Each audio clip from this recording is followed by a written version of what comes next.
Welcome to Taxpayer Alert. I'm Al Segalla, your host this evening, and I'm president of the Calaveras County Taxpayer Association. And you can visit us on our website, which is calaveras.taxpayers.org, and you can actually donate to keep us going if you want to. This session, we're really pleased to have as our guest Dick Guthrie. Dick is has a project in Cottage Springs, and sometimes called the Snow Park Project. And the county is very excited about it, and he's gone through quite an ordeal. And in this session, we're going to find out what's happening, and also maybe some suggestions on how we can make our county more business friendly. Dick, welcome. Thank you, Al. All right, tell me a little bit about yourself, your family, and how you got involved with this thing. It seemed like it was a lot of work here. There is a lot of work in a project like this, Al. We're not developers by any stretch of the imagination. We have done developments in Sacramento County, San Joaquin County, the city of Galt, and the city of Lodi. Our main business is collision repair. We own 2 locations of J&D Auto Body for Dick and Jeanette. We have a business that has 17 employees. Of the 17 employees, we have 3 adult children, a nephew, and 3 grandchildren in the business with us. Those businesses currently operate and are run by our children in Lodi and Galt. So that allowed Jeanette and I the freedom to semi-retire and live in Calaveras County and have a lot of fun.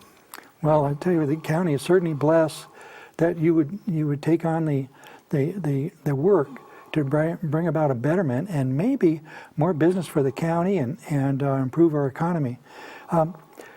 As somebody who's developing property in Calaveras County, give us your observations on the outlook of projects coming to our county and your thoughts, because you've seen it from the inside, and you could share that with the public and share with the taxpayers.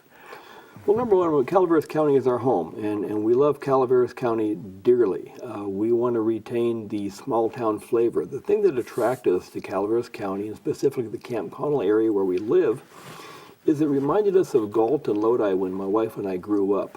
Handshake, look somebody in the eye, and that's the bond. That's the only bond you need. And people really do look out for each other. I'm not a developer in the sense that I want to see any of this change and become the next Elk Grove or Folsom. That's not what development is all about. There are a lot of needs that need to be filled in Calaveras County. Businesses will come in, development will happen, and we've had some issues with Calaveras County, specifically how property developed, the inefficiencies that happen, and I think there's some things that could be improved on here. Well, based on your experiences so far with the Calaveras County building and planning departments, what would you like to see done differently in terms of how the county processes proposed development? I think there could be efficiencies gained. A lot of the things, and number one, I don't want to discredit any of our staff. We have some really wonderful people that work in Calaveras County services. There's a lot of redundancy that goes on, and I think that any future developers that come in, there needs to be a clearinghouse where a developer can go with one person and be kind of led through the path of the different nuances of each department. And I can only go on our experience, and the experience we had was quite simply this. We had the property in escrow, and there were some issues with driveway and sewer and water on our side of the parcel that we bought. So we contacted the public works people at Calaveras County, and I won't mention any names. And after explaining my project for over 45 minutes, this person told me that I did not even have a project. Aside from being a little taken back, I was insulted. We'd spent a considerable amount of money for the 67 acres. And we had the ideas of bringing back something that was an icon, part of the fabric of the community. And it was very important to us, and it was important to the community that it reopened. And then the light came on, and I realized why he wasn't answering any questions. And I asked him, I said, well, what you're telling me then is you would like a developer to come in, purchase property, spend thousands of dollars in engineering, consultant fees, biologists, archaeologists, the list goes on, and then present to you a project, and then you will tell us what the county would like to see. And his answer was, yes, Mr. Guthrie, that's pretty much how we do it up here. And I said, you have got to be kidding. In our other developments in other jurisdictions, we've always found it best to go in and talk to the powers to be. Lay out the synopsis of our game plan, what we think we would like to build. And everybody in Sacramento, San Joaquin County have been more than helpful. They appreciate that opportunity for input. There's a different culture in those departments than I experienced at Calaveras County. So that's the first thing that we had to get over was it's different. It's different up here. I understand Tuolumne County is doing almost exactly what you're saying. They have a process whereby if you have a project, you can send it in preliminary form, and they'll send it to the different departments. They'll get the feedback, and then you'll have a good picture of what needs to be done. You have to tell enough about it so that they could see what you're doing. Right. But you can do that in sketch form. You don't have to do final engineer drawings. Absolutely.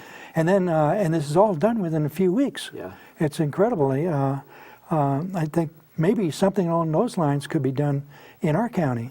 I think that's a great idea, and I think you're spot on target with that, Al. That goes to efficiencies. It gives somebody a roadmap for what development takes. Right. If you're going to build one type of structure with one type of use, it has other specifics than, say, another type of business with other uses. And it would be nice if people knew what to expect going in. Right. That in itself, I know, has probably kept a lot of people from coming into Calaveras County to invest and develop. No one seems to know the the betterment or the improvement that never occurs. They don't miss it because it never came, and they don't understand why we don't have more jobs, more thriving economy, and so by this program and maybe other programs, the public becomes more aware of what's happening within government and the regulatory structure. It might be possible in the future where we'd have a much more thriving, better economy, and our children would have more freedom and property rights. Anyway, that's the hope of the Taxpayer Association. Looking back, when did you start this project?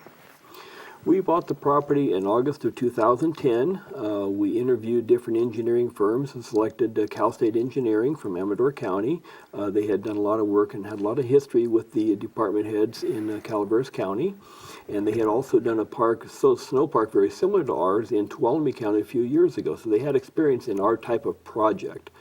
So through the rest of 2010 into probably late 2011, they did their preliminary work, came up with the plot maps and whatnot that we adjusted and finalized. And we went to the county, and we had some input from the back door from some of the county people as we progressed with this through the engineering department. Finally, in August of 2012, we paid our fees for the applications of the zoning change because the property had never been zoned since it was created in 1962, and a conditional use permit which lays out some parameters of what you can use the property for, and if there's any restrictions, those are written into that permit process. This was in 2012, and it was not until April of 2014 that the project actually started moving forward and getting some traction. So it sat on somebody's desk for a very unusual amount of time. That's the real problem. I understand our new planning director was somewhat of a hero in this process, and I was pleased to hear that. You know, he really was. Peter Maurer, I've had a chance to talk with him at length, and number one, my first impression is that he's very knowledgeable and he's very professional, and I'm glad to see that they have him at the helm in a permanent basis, and I think he's going to do some great things here and kind of change the culture and what goes on. I think Peter's been through a lot of development in El Dorado County, where his background is from, so yeah, I think Peter is a step in the right direction. Oh, that's good to know. All we got to do is give him the support he needs, Yeah. as long as he protects property rights. Yeah. With the so, what kind of costs did you face? You had to come up with money to do these different things, and what sort of financial burdens were you carrying to bring? Well, so far you're not done yet. In addition to the debt service on the property, while we were going through the permitting process, getting ready to submit our application, we did clean up on the property. The property had been neglected and overgrown for many, many years. We did a CAL FIRE timber harvest plan and harvested some timber to thin out the trees, make the existing forest healthier. We thinned out a lot of the dead wood, cleaned up a lot of the ladder fuel that was on the ground to reduce the fire risk.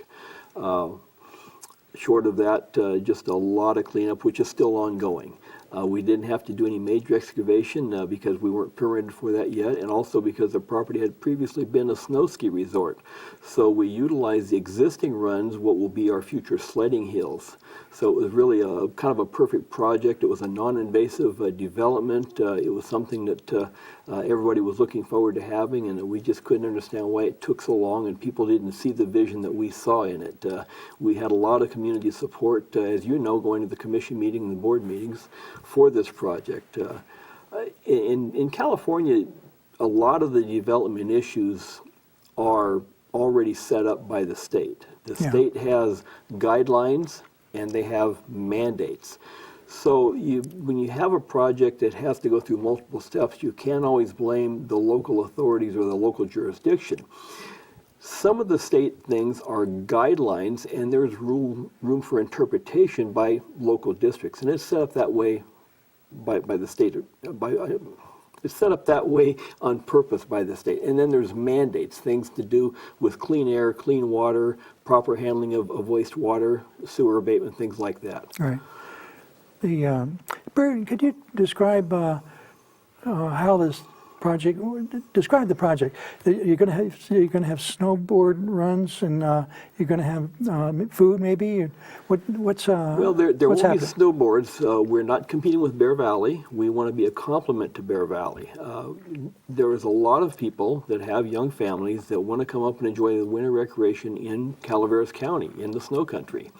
They're not really at a point where they can afford $100 per child per day for ski school, rental equipment, and the lift ticket. Right. So our resort is going to be an alternative to that. It'll be a tubing operation with hybrid, specially designed snow tubes that are taken to the top of the hill behind a surface lift while the occupants ride in them. At the top of the hill, an attendant will assist them in unhooking and then choosing a lane to slide down a lane, and then grab the tube over to the lift and start to do it all over again. There is actually technology out there, and with the last 4 years of drought, we've really had to rethink part of our business model, knowing we can't depend on snow at 6,000 feet. So we're looking at some synthetic tubing lanes so we could have actually year-round tubing at that location. Oh, cool. Like a water slide. Yeah, very much like a water slide, yeah. We will have a paved parking lot, large enough for 135 cars and 4 charter buses, and we will have food services and restrooms on site as well. If you've ever gone up and down the Ebbets Pass corridor in the winter, you've seen cars parked beside the road at all the turnouts at Black Springs, Mud Springs, Poison Springs, Cabbage Patch, and some cars are off the road, some cars aren't off the road, and people are out sliding down the hills trying to dodge trees, and hopefully their kids don't slide out onto the highway. Ours is going to be a safer, more family-oriented environment than that. So we think that people will want to have a nice place to park, a place where they can get a hot dog or a cup of hot chocolate in a controlled environment where they can tube and don't have to worry about running into trees, and a way to get the tube to the top of the hill. That's half the battle. Now, how many runs would there be? There's be 14 runs on what we call the existing tube hill, and then what used to be the ski hill will have some minor excavation during the construction phase, and there'll be another 12 runs at that hill. So we'll have about 30 runs all told. So you don't have to wait a long time to go for a ride. That's correct. In fact, in the lifts that we're looking at, our primary concern is get the lift that handles the highest number of people per hour. Riders per hour is how you judge the rating of a lift's capacity. I see. So now, what do they ride to get to the top? Well, they ride in the tube. The tube has a tether that connects to a plastic lever that's connected to a cable, much like a rope tow. Okay. And once that Lennard or that tow strap is connected to that plastic clip, it then tows the tube and the rider to the top of the hill. And that is disconnected, and then they take the tube over to a staging area and select which lane they're going to go down. Now, do these tubes, are they like truck tire tubes, or what? They're very similar. They have an ABS plastic shell on the bottom of them. That's what actually makes contact with the snow or the synthetic surface.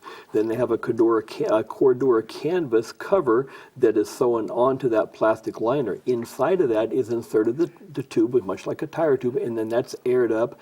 And then they have a 1-inch thick foam pad that sits in the bottom of that.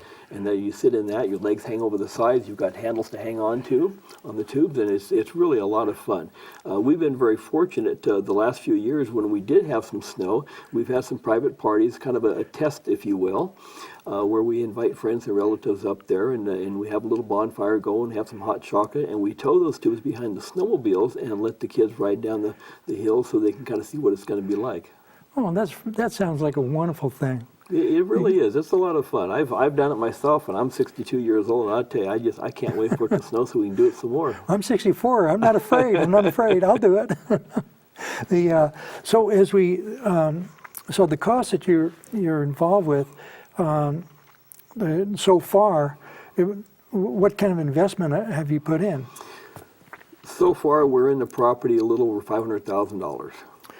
That is a lot of money to invest in. Yes, it is. Invest in our county, and it's a wonderful thing for our county, and so it's so important that you be able to get this final. Now, as I understand it, you finally got approval with the county, and now you're pending approval with the State Highway Department. Is that correct? Or Yes, we got a 5-0 support vote from the Planning Commission. We got a 5-0 support vote from the Board of Supervisors to move our project forward. That phase is called the entitlement process. Okay. And you have to have the entitlements in your hand first before you address Caltrans.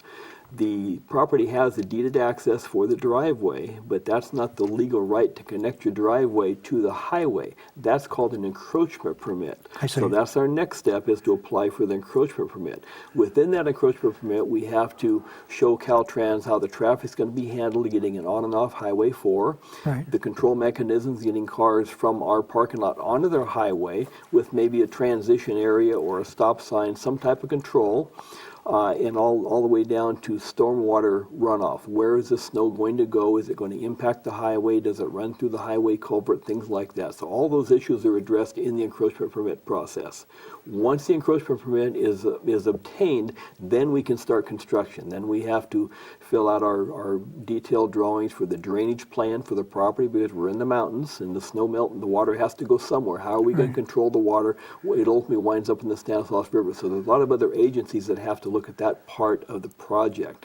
So we have a grading plan to go through, we have a sewer system to install, we have a water system to install, and an electrical grid to install. We have some excavating to put in the parking lot, we have the building to put in, so we have a lot of other construction needs to address.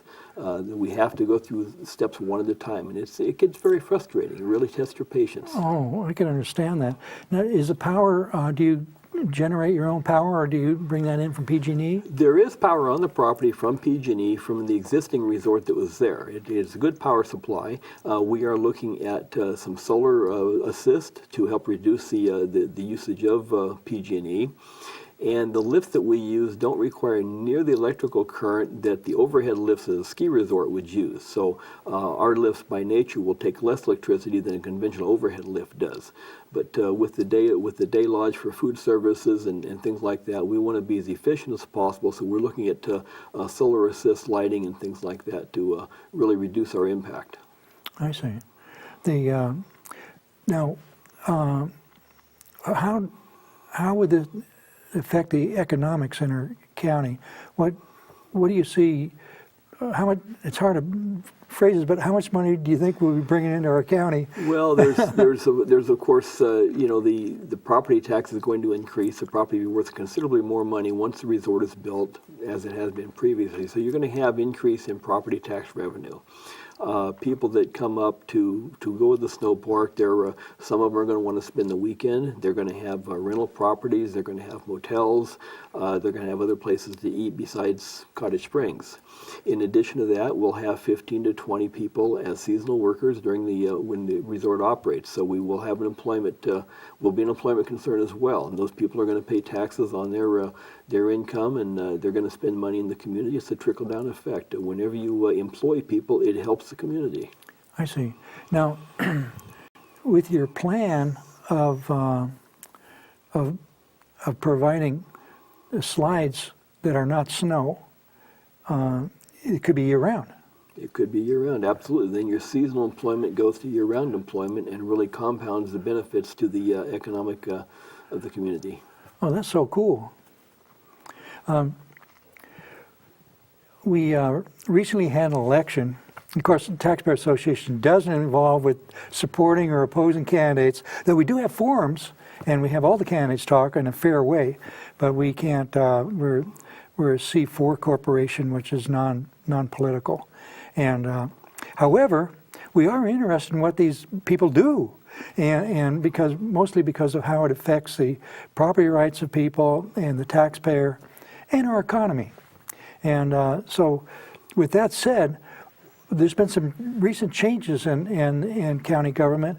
What are your thoughts about what's happening as far as the political complexion? Al, I'm very optimistic about the complexion of our new Board of Supervisors. Some people believe that development just by its nature is bad.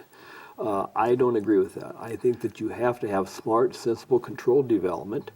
And I also believe that, like a business, if you're not growing, you in essence are dying, because the world all around us is moving. And if we're not moving, we're falling backwards. Right. Unfortunately, in Calaveras County, we have a lot of empty storefronts. We have businesses that would like to locate here that basically by actions are being told this is not the place to come. It is a place to come. It's a beautiful environment. And with sensible growth, it will still be a beautiful environment. I think that our new board sees that, and I think they're going to work very hard at changing the culture that exists, so when people come here to try to get a business started like we have, they'll be welcome. They'll be told, this is what you can expect. Here's what we would like to see you do. And if you have the rules of engagement, you have a lot more people that want to participate in that effort. Well, with the accomplishments of the new planning director, it looks like this process of improvement is already underway, or at least starting. I think it is. We've had a revolving door, unfortunately, in the planning department, and that's why I can't fault the staff that have worked very hard on our project and on other projects. They have done so without, in a lot of cases, leadership. We've had planning directors come and go. I didn't sense from my meetings with Peter Maurer that he was the type that was going to go when it got a little tough. The other thing is that I think with Peter, we have a very qualified person, and we have a board that sees things differently. I think Peter's going to have the support that maybe the other directors did or didn't have. So I think Peter's in it for the long haul, and I think this board is going to be supportive of what Peter wants to do and get our general plan in place, and that kind of sets the growth strategy for what Calaveras County in the future is going to be, and I think that is so vitally important. Without that general plan in place, we're kind of a ship without a captain. Yeah. We have no direction. We've got a sail, we've got people on the oars, and we get this thing ready to move, and nobody to direct it. Yeah, that's true. You know, the Board of Supervisors, maybe it's a misnomer. They're not really supervisors. They're not supervising anything. If they did, they blow apart the line structure. That's you have a hierarchy of responsibility. Yes. And a supervisor can't bypass that and go try to influence what a lower level governmental unit is doing. If they do that, then the upper level management really has their hands tied as to being able to control their own department. Yeah. So they can't do that.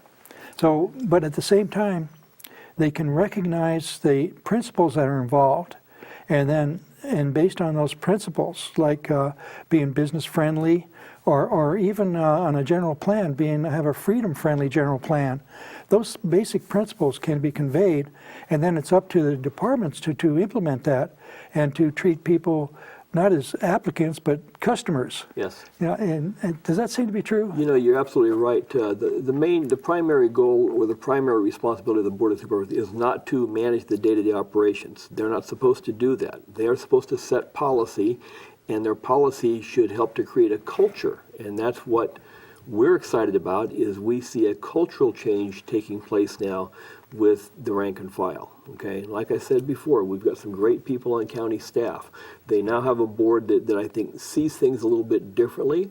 I think you're going to see some policies come from the board that will help change the culture and be a more business-friendly culture. The purpose of the board, like I say, is to set the policy and hire the right people, the right department heads, the right administrators to then go out and exercise and follow through on the policies that the board sets. It's Yes. not the board's responsibility to go out and micromanage or tell somebody how to treat one project or how to treat another project. That's not the position of the board. It's like a business. You They have shouldn't call them supervisors, they should call them something else. yeah, well, in the business world, you would call that a board of directors. So Yeah. you have a board of directors that hires the chief executive officer. The chief executive officer runs the company. Right. In government, you have either a city manager or a county administrator that runs the day-to-day business of the county. I understand that. Now some of the things, what other things do you think our county can do looking ahead to be more business friendly? You know, I think the biggest thing is just changing the culture, is just getting, trying to get people to understand that they are valuable to the county, the day-to-day operations of the county, give them the latitude, give them clear direction first of all. Let them know what's expected of them, when it's expected of them, and that you'd like them to achieve their goals with a smile on their face. Right. It's funny, we have a small company, but within our company, we have a standard operating procedure for virtually every part of our business, all the way down to how you answer the phone. And our receptionist at each one of our stores, they have to answer the phone in the morning, "Good morning, Jane the Auto Body," or in the afternoon, "Good afternoon, Jane the Auto Body." And what that does, that begins the seeding process of the culture of our company. Do they smile when they're on the phone? Well, actually, in their written handbook, it says we want them to answer the phone with a smile in their voice. Absolutely. So that's important. Yeah.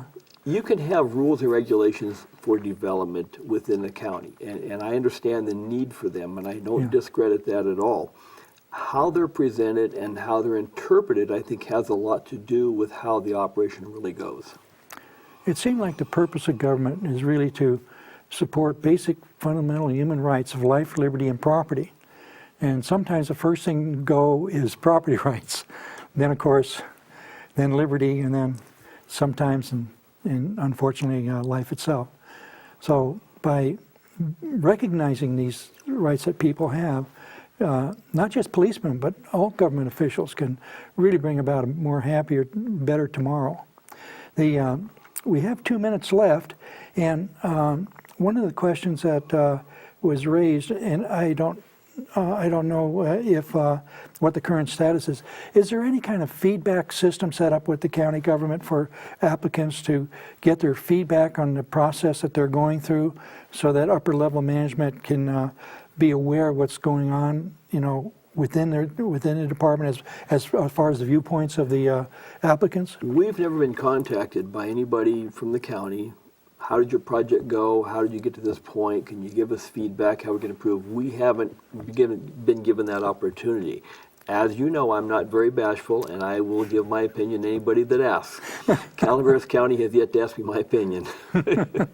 Well, we're that right there is a tremendous wake-up call, and it could be that the viewers of this program will be among people that can make these changes, and perhaps this program can be part of the improvement process in our county. It's been so good to have you with us. Oh, thank you very much, sir. And thank you for watching our Taxpayer Alert program. Don't be afraid to go to our website, and you can actually donate to help our group. Bye-bye now.